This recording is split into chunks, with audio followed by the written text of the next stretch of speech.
Hi hello வணக்கம் and welcome back to our channel. இன்றைக்கி நம்ம பார்க்க போகிற ரெசிபி மைசூர் ரசம். அதுக்கு தேவையான பொருட்கள்லாம் பார்த்துடலாம். 2 தக்காளி சின்ன சின்னதாக நறுக்கி வச்சுக்கோங்க.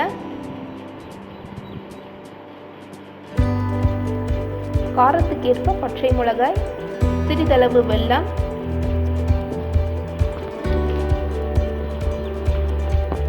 புளி எடுத்துக்கோங்க. 2-3 பல்லு பூண்டு.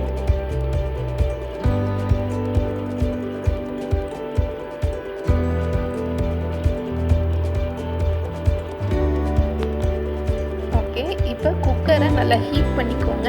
அதில் தக்காளி, நம்ம எடுத்து வச்ச எல்லா பொருட்களையும் போட்டு சிறிதளவு மஞ்சள் தூள், சிறிதளவு உப்பு,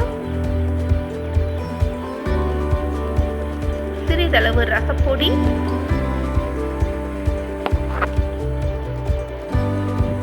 சிறிதளவு துவரம்பருப்பையும் இது கூட சேர்த்துக்கோங்க.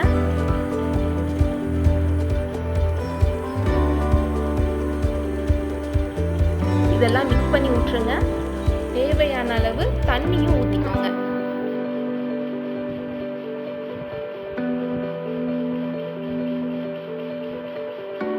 ரெண்டு விசில் வச்சு தனியாக எடுத்து வச்சுக்கோங்க. அப்படியே ஒரு மேஷரை வச்சு நல்லா மசிச்சு விட்டுருங்க. தக்காளி எல்லாமே நல்லா மசியணும்.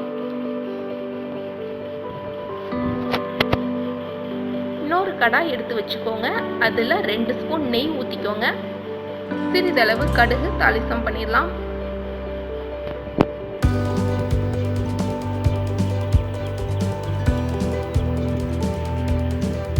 கடுகு நல்லா பொரிஞ்சதுக்கு அப்புறம் சிறிதளவு சீரகம், காரத்துக்கேற்ப வத்தல், சிறிதளவு பெருங்காயத்தூள் போட்டு தாளிச்சுக்கோங்க. மைசூர் ரசத்தில் கண்டிப்பாக தேங்காய் துருவல் சேர்க்கணும். சிறிதளவு தேங்காய் துருவல் போட்டு நல்லா வதக்கி விட்டுருங்க.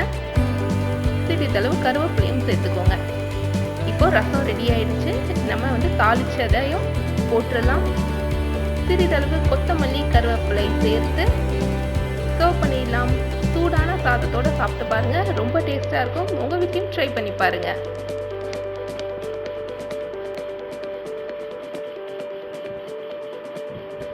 இந்த வீடியோ பிடிச்சிருந்துச்சுன்னா லைக் பண்ணுங்கள், ஷேர் பண்ணுங்கள், மறக்காமல் சப்ஸ்கிரைப் பண்ணுங்கள். Thank you friends.